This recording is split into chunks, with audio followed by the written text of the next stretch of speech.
Meaning of Dieu et mon droit.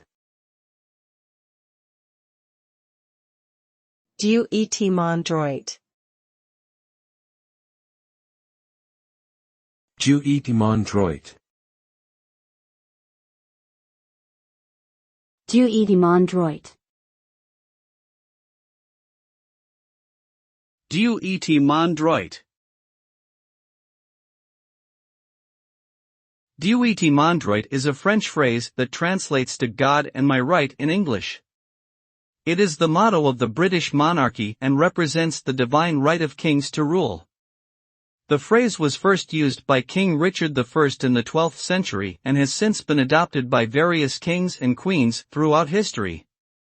The motto reflects the belief that royal power is granted by God, and therefore cannot be challenged by earthly authority. Today, it remains a symbolic expression of the British monarchy's claim to legitimacy and authority.